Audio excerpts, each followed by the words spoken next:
Lázaro y sus hermanas Marta y María heredaron una linda casa en Betania. Betania queda a 3 kilómetros al este de Jerusalén, en la ladera oriental del Monte de los Olivos. La casa está rodeada de árboles, flores, plantas medicinales y diversos vegetales.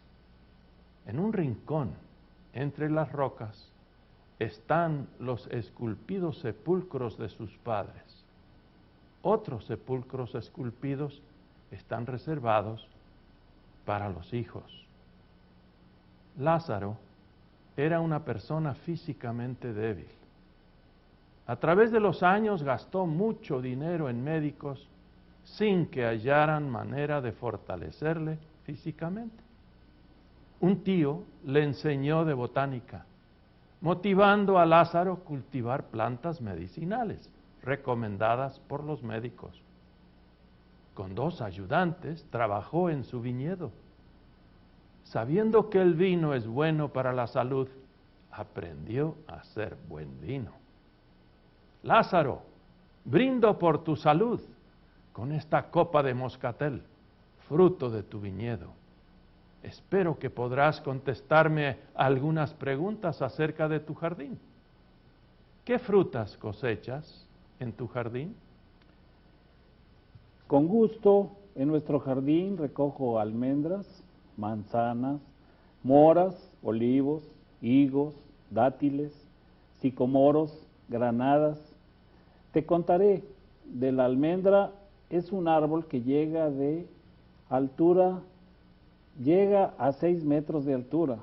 Sus atractivas flores son grandes, de color blanco y rosado. La semilla contiene bastante grasa, que para mí es un saludable alimento. El almendro crece en Palestina, Siria y en otros países del Medio Oriente. En un devocional, mis hermanas y yo leímos en Éxodo de la construcción del tabernáculo, además del arca, la mesa para el pan de la proposición. Construyeron el candelabro de oro. El candelabro tenía 6 brazos saliendo del tronco central. Qué grata sorpresa cuando leímos que las 6 copas y el tronco central tenían la forma de una flor de almendro. Con el tiempo el candelabro recibió el nombre de menorá. Qué interesante, Lázaro. ¿Nos puedes dar unos detalles de los olivos, higos y palmeras? En Palestina el olivo es el más importante fruto. El olivo mantiene sus hojas todo el año. Su tronco se eleva a 7 metros. Es grueso, torcido, lleno de nudos, con una corona espesa de muchísimas ramas. Llega a vivir cientos de años y algunos hasta 1000. La pulpa de la fruta contiene el 50% de aceite. Además de condimentar los alimentos, el aceite se usa en lámparas, en medicinas, para ofrendas, en perfumes y en la fabricación de jabones. El olivo es un símbolo de bendición divina, de fertilidad, de belleza y paz. El higo es uno de los más populares árboles frutales que junto con el viñedo tipifica en nuestro pueblo libertad y prosperidad. Llega a 6 metros de alto con ramas irregulares y encorvadas. Su jugoso fruto se consume entero, ya sea fresco o seco. Por lo general, cada árbol produce gran cantidad de fruta. En una de sus visitas Jesús nos contó con mucha pena que por no producir fruto, en 3 años Él destruyó a una higuera.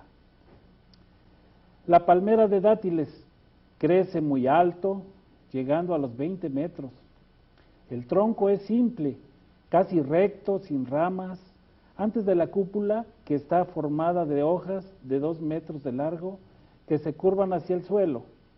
Los dátiles crecen en ramas que proceden de nudillos bajo las hojas, aparte de sus frutos que se comen frescos o secos. Otras partes del árbol también son útiles. Las hojas se usan para cubrir techos, el tronco para madera. De la fibra de las hojas se tejen togas o batas. Días antes de ser crucificado, Jesús entró a Jerusalén. sobre un pollino de un asno. Era un día de gloria, de mucha alegría. Con numeroso público lo recibimos con gozo, echando hojas de palmeras en su camino y cantamos: Hosana al Hijo de David, bendito el que viene en nombre del Señor, Hosana en las alturas. Qué interesante, Lázaro. Veo que conoces a todos tus árboles y arbustos. ¿Nos puedes hablar de las plantas medicinales que estás cultivando? Por supuesto, tengo olivera, caña de azúcar, canela, incienso, mirra, nardo y especies y condimentos. Creo que todos son muy conocidos, sin necesidad de más explicación.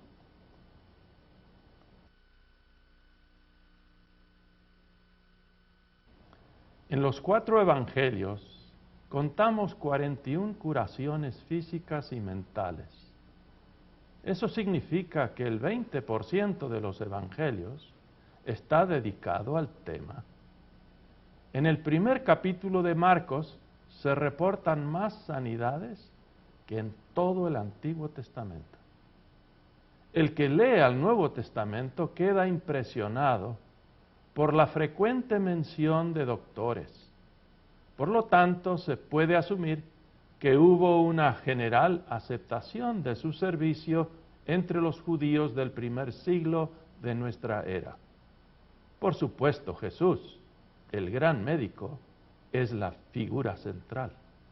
Pero, además de Jesús, hubo muchos médicos gracias a la eficacia del Imperio Romano.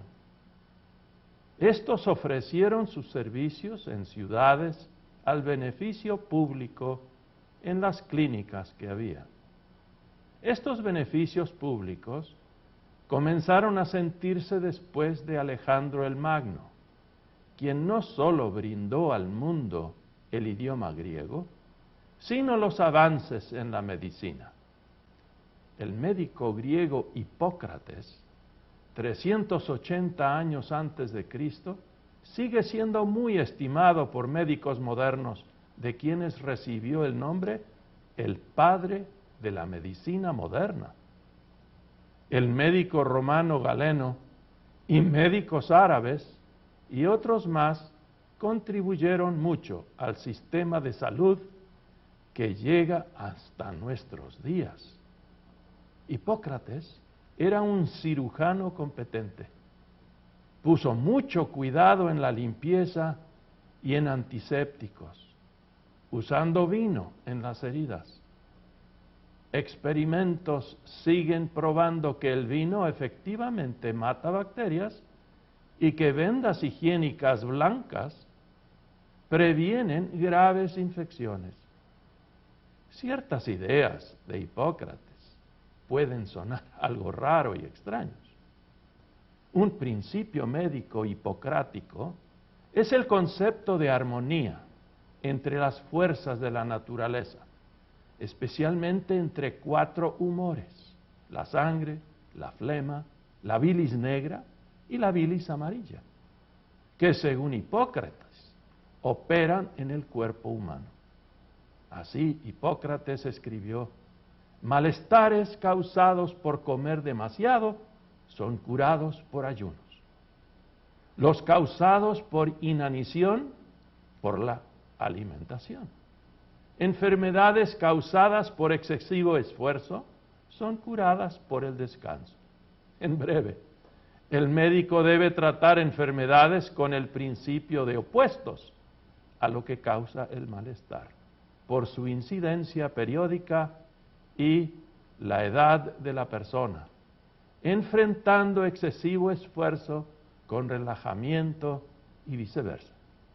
Esto traerá al paciente el mayor alivio, que me parece ser el principio de cada curación. Así termina su cita. Marta, como siempre muy atenta y preocupada, sobre todo en el hogar, hizo lo posible para aprender de diferentes malestares que podrían ser la causa de la debilidad de Lázaro. Su máximo interés era hallar la forma de restaurar las fuerzas de Lázaro. Dejaremos que Marta nos cuente las enfermedades en Palestina que ha estudiado y cuáles pueden haber afectuado a Lázaro.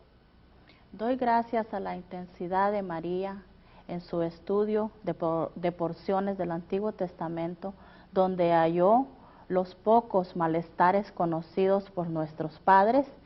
También quiero agradecer a los griegos, a los romanos, por compartir con nosotros sus más recientes conocimientos de medicina, siguiendo a los hallazgos de Hipócrates, un griego de Galeno, un romano y de médicos árabes. Más que todo, agradezco a Jesús de Nazaret, quien en una de sus visitas nos habló de diversas enfermedades que sufre nuestro pueblo. Jesús no curó a todos los enfermos, sino solo a algunos. Jesús no hizo milagro alguno para vanagloriarse, sino solo para que la honra de Dios, para mostrarnos su reino de Dios que estaba entre nosotros. Dijo que vino para restablecer orden en el mundo, pues debido a la caída en el pecado, el mundo creado perfecto se había deshecho. Jesús sanó a un hidrópico, quien sufrió de la inflamación de sus extremidades debido a un desorden interno. Jesús también sanó a un paralítico. En otro momento curó a uno quien tuvo la mano seca, posible resultado de una poliomielitis. Mencionó la curación de una mujer que sufrió de flujo de sangre ya por 12 años. Me enteré que hay diferentes clases de lepra. Algunas son menos graves, pero en nuestra tradición todos los leprosos son echados de sus casas, de su pueblo, de su sinagoga, siendo considerados como muertos intocables. Jesús fue diferente. Él curó a 10 leprosos, pero ¿sabes que solo uno, el samaritano, le dio las gracias? ¿Llegaste a estudiar de algún malestar que afectó a los intestinos? A ver si puede ser la causa de la debilidad de Lázaro. Sí, estudié la disentería, inflama los intestinos, causando severa diarrea con sangre y sustancia mucosa. Gracias a Dios que ninguno de nosotros tres ha salido afectado seriamente de este malestar. Sí hubo unos ataques leves, pero muy pasajeros. Lo que ha ayudado mucho es la higiene que practicamos regularmente. Siempre nos lavamos las manos antes de preparar los alimentos, antes y después de comer, como también lavamos bien todas las frutas y los vegetales. También descubrí que hay en nuestro pueblo muchos cojos, sordomudos y ciegos. Al estudiarlos, uno se entera que resulta por diversas causas. Algunos nacen así, otros llegan a ser cojos, ciegos a lo largo de su vida. También leí de fiebres. Hay una fiebre que se llama malaria.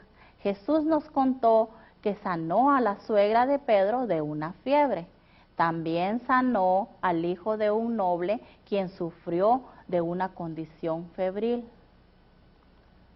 ¿Tú crees que hay personas poseídas de demonios? ¿No será que están mentalmente enfermos? Preguntamos a Jesús acerca de un gran número de poseídos de demonios en nuestros tiempos. Nos contó que el diablo, resentido por la creciente popularidad de Jesús, busca otra manera de encarnarse para engañar a la gente.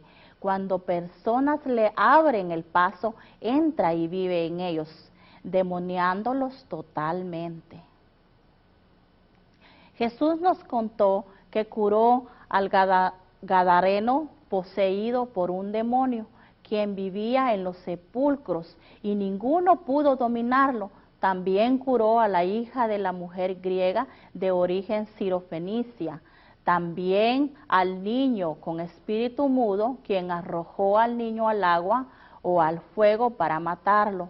Jesús explicó que al ser librados cada uno de los poseídos del demonio, ahora estaban totalmente sanos, Por lo tanto, nadie debe confundir la enfermedad mental con la posesión de demonios. Ya que tuvieron tan íntimo contacto con Jesús durante sus diversas visitas, ¿le preguntaron de la posible causa de la debilidad de Lázaro? De mis estudios me enteré que hay ciertos tipos de enfermedades que son particularmente resistentes y los médicos aún no tienen conocimiento cómo tratarlos.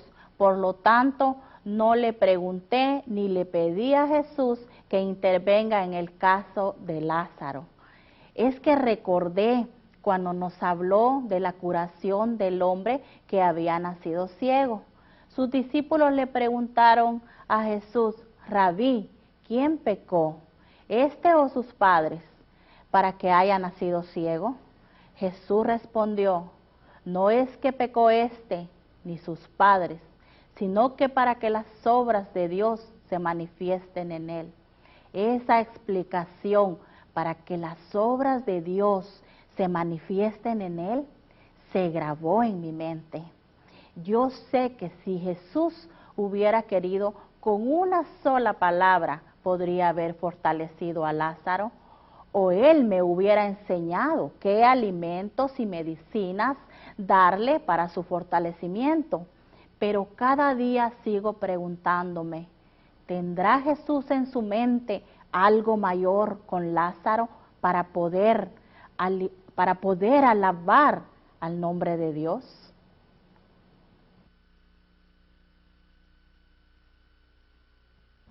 María, siendo más contemplativa que su hermana Marta, buscó momentos especiales para reflexionar sobre las obras y misericordias de Dios. Habían días cuando los ánimos de Lázaro estaban por el suelo. Ella halló maneras de ser fortalecida por Dios, compartiendo consuelo y paz con Lázaro y Marta. De tiempos antiguos, los judíos celebran diversas fiestas para recordar y agradecer a Dios por su liberación de la esclavitud de Egipto, por traerlos de regreso de Babilonia, de librarlos de una matanza en Persia en el tiempo de Ester, y la rededicación del templo que había sido desacrado por Epifanio IV.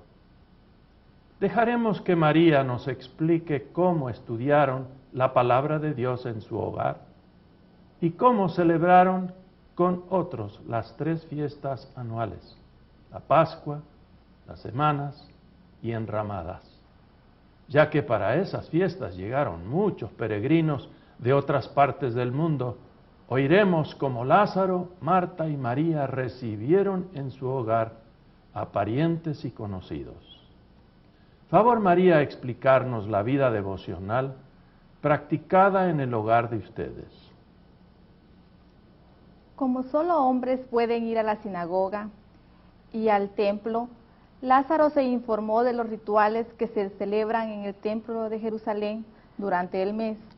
Nos contó que ahí se sacrifican 2 corderos todos los días, uno en la mañana y otro en la tarde. Los sábados el ritual es igual, pero se sacrifican 2 corderos en la mañana y 2 en la tarde. El primer día del mes, el día de la nueva luna, hay un ritual que exige el sacrificio de 2 toros, un carnero y 7 corderos, junto con ofrendas y libaciones y el sacrificio de un chivo como ofrenda para el pecado. Lázaro participa en los rituales semanales en la sinagoga de Betania, donde le toca a veces ser el dirigente. Al llegar a casa nos cuenta todo. Además, nosotros nos reunimos diariamente en la mañana para meditar, dar gracias y orar a Dios. ¿Cómo celebran ustedes las fiestas de los peregrinos? La Pascua es una fiesta solemne que consiste en 2 partes. La primera parte tiene lugar en el templo con la matanza ritual de la oveja, seguido por el derramamiento sacrificial de la sangre sobre el altar. La segunda parte tiene lugar en nuestro hogar, Consiste en la lectura del evento liberador en Egipto y su significado comunitario en el presente. Le sigue la comida. El mínimo de personas permitido en esa celebración es 10, pero muchas veces el número es mucho mayor. Cada miembro presente tiene que comer una mínima porción del sacrificio, por lo menos del tamaño de un olivo. En el caso de grupos mayores, cada participante recibe primero una pequeña porción del sacrificio. Si hay sobrante, recibe más, hasta acabarse el cordero entero. Los sacrificios comienzan a las 3 de la tarde. Esto es anunciado por levitas en 3 largos trompetazos. El echar la sangre sobre el altar es el acto principal, pues es el medio de declarar a todos la acción redentora de Dios a favor de su pueblo. ¿Qué otra fiesta celebran? La fiesta de las tiendas. Por 7 días la gente vive en tiendas, recordando cómo los israelitas vivieron después de su liberación de Egipto, encaminados del país prometido. También celebramos las fiestas de semanas o Pentecostés. Es la fiesta de las cosechas de trigo. Se celebran 7 semanas después de la fiesta de panes sin levadura. 7 semanas son 50 días. Por lo tanto, Pentecostés, como todas las fiestas de cosecha, es una ocasión llena de gozo y alegría. Consiste en ofrendar 2 panes con levaduras hechas con harina de trigo nuevo. El uso de pan sin levadura al principio de la cosecha, 50 días antes, marcó un nuevo comienzo. Pero ahora que la cosecha ha terminado, volvemos a las costumbres normales. Por lo tanto, hay una unidad orgánica entre la fiesta de las semanas con la fiesta anterior del pan sin levadura, sin olvidar la fiesta de la Pascua. ¿Celebran otras fiestas que no se encuentran en las Escrituras? Sí, la fiesta de Purim, la fiesta de la dedicación del templo. La fiesta de Purim es celebrada el 14 y 15 de Adar, en memoria de la victoria de los judíos que en Persia estaban cerca de ser eliminados. Según el libro de Esther, el 13 es el día de ayuno. En la noche se encienden lámparas en todas las casas y a la sinagoga, y se va a la sinagoga. Los 2 días siguientes son días festivos. Todos asisten a la sinagoga para escuchar la lectura de Esther, mientras que la congregación interrumpe con maldiciones hacia Amán y sus compinches. La reunión termina con la bendición de Mardoqueo a Esther y todos los israelitas en general. En la fiesta de dedicación, Hanukkah, se recuerda que en diciembre del año 164 a.C., los macabeos rededicaron el servicio divino en el templo de Jerusalén, que fue desacrado en el año 167 por Epifanes IV. La fiesta dura 8 días. Lleno de gran regocijo, se ofrecen sacrificios en el templo. Se llevan en procesión ramas verdes de palmas, mientras que se cantan himnos apropiados. Entre ellos se canta el Salmo 30.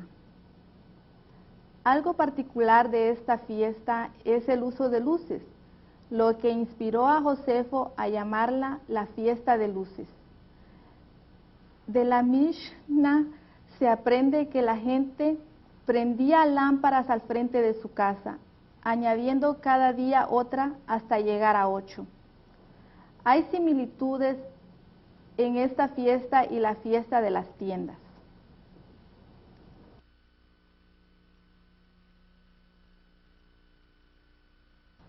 Lázaro, Marta y María amaron a Dios y alabaron su santo nombre. Compartieron sus bienes con los necesitados recibieron en su casa a muchos visitantes durante las fiestas. Jesús estuvo a gusto con ellos, pues amó a los tres de todo corazón. Aún teniendo a Jesús en su corazón y también de visita en su hogar, hubo tristeza en ese hogar.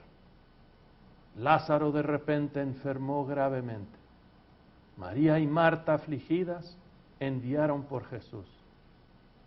Al oírlo, Jesús dijo: esta enfermedad no es para muerte, sino para la gloria de Dios, para que el Hijo de Dios sea glorificado por ella. Jesús se había refugiado al otro lado del Jordán porque un grupo en Jerusalén lo quiso apedrear. A pesar del peligro, 2 días después de recibir la noticia acerca de Lázaro, Jesús decidió ir a Judea. Él sabía que Lázaro ya estaba muerto por varios días.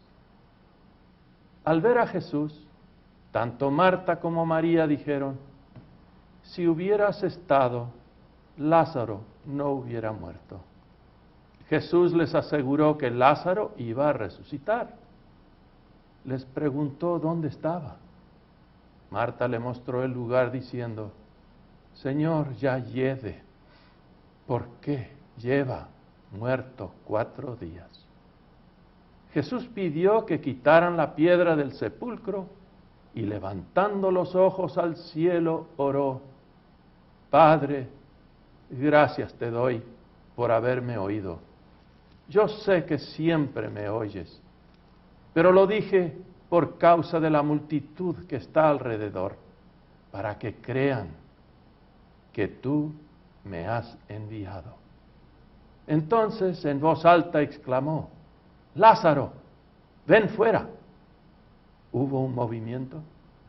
Jesús pidió que le desataran las vendas y el sudario. Lázaro salió vivo y restaurado. Entonces muchos que habían ido para acompañar a María y Marta, viendo lo que Jesús había hecho, creyeron en él. Pero los principales sacerdotes y los fariseos del concilio decidieron matar a Jesús. Estoy ahora en el fragante jardín de Lázaro, Marta y María, para hacerles una entrevista. Algunos ya saben que Jesús resucitó a la hija de Jairo y al hijo de la viuda de Naín, pero ambos fueron resucitados dentro de 24 horas de morir. Lázaro, en cambio, fue resucitado después de 4 días de muerto, hediendo ya. ¿Qué nos dices, Marta, de ese singular evento? Oh, ese evento fue crucial en mi vida. Pues no solo resucitó Jesús a Lázaro, sino que Jesús resucitó en mí la fe en él. Cuando Jesús me trató de consolar diciendo: tu hermano resucitará, yo le contesté: yo sé que resucitará en la resurrección, en el día final. Pero Jesús dijo: yo soy la resurrección y la vida. El que cree en mí, aunque esté muerto, vivirá. Y todo aquel que vive y cree en mí no morirá eternamente. Sigo pensando mucho en las palabras en que cree en mí, aunque esté muerto, vivirá. Para mí quieren decir que Lázaro, creyente en Jesús, al morir gozaba vida eterna. Ahora resucitado, él volverá a morir. Al morir creyendo en Jesús, no morirá eternamente. Pues con Jesús estamos en vida ahora, ya que sigue en la eternidad. Gracias, Marta. ¿Ha fortalecido tu fe, María, la resurrección de Lázaro? Muchísimo. Al hablar los tres coincidimos que si uno no sabe morir, no sabe vivir. Compartiré una experiencia que los tres tuvimos 6 días antes de la Pascua. Al celebrarse una cena en honor de Lázaro para festejar su resurrección, Jesús nos acompañó. Conmovido de gratitud, me acerqué a los pies de Jesús y lo ungí con una libra de nardo puro y sequé los pies con mis cabellos. La casa se llenó del olor del perfume. Uno de los discípulos, Judas Iscariote, dijo: ¿por qué no se vendió este perfume por 300 denarios y se lo dio a los pobres? Entonces Jesús dijo: déjala, para el día de mi sepultura ha guardado esto. A los pobres siempre los tendréis con vosotros, pero a mí no me tendréis. Y añadió: de cierto os digo que donde quiera que se predique este evangelio en todo el mundo, también se contará lo que ésta ha hecho para memoria de ella. Gracias, María. Y por último, estimado Lázaro, ¿nos puedes contar cómo te sientes estar de nuevo con nosotros? Aunque sé que un día tendré que morir otra vez, agradezco de corazón a Jesús por haberme resucitado. Jesús y yo hemos hablado detenidamente. Este milagro, al resucitarme a plena vista del pueblo, que vino de cerca y de lejos, envió a muchos a creer en Jesús y a alabar el santo nombre de Dios. Jesús sabe que los jefes de la iglesia ahora están aún más ansiosos de matarlo. Hace poco oí que yo también estoy en la lista de los que quieren matar. Gracias a Jesús no temo a morir. Y qué honra si me toca morir defendiendo a su santo nombre. Toda mi vida sufrí debido a la debilidad corporal. Sé que no era por algún pecado cometido, es que mi debilidad y enfermedad es evidencia que nací con pecado original y la muerte es su máximo fruto. Al resucitarme Jesús me restauró totalmente, experimentando ya en un momento la máxima victoria de Dios. La evidencia es clara que Jesús, quien vino al mundo caído y alejado del Padre, tiene el poder de restaurar al mundo con Dios. Aunque sé que sigo bajo el poder del pecado original, ahora sé que con Jesús en mi corazón el pecado no me puede dominar. Al morir yo viviré con Jesús eternamente. Recuerdo algo que Jesús dijo: difícil para mí da a entender, no penséis que he venido a traer paz a la tierra. No he venido a traer paz, sino espada, porque he venido a poner enemistad al hombre contra su padre, a su hija contra su madre y a la nuera contra su suegra. Así que los enemigos del hombre serán los de su casa. El que ama a padre o madre más que a mí, no es digno de mí. Y el que no toma su cruz y sigue en pos de mí, no es digno de mí. El que halle su vida, la perderá. Y el que pierda su vida por causa de mí, la hallará. Que Dios ayude a cada persona a vivir en Él, para Él, ahora y siempre, jamás.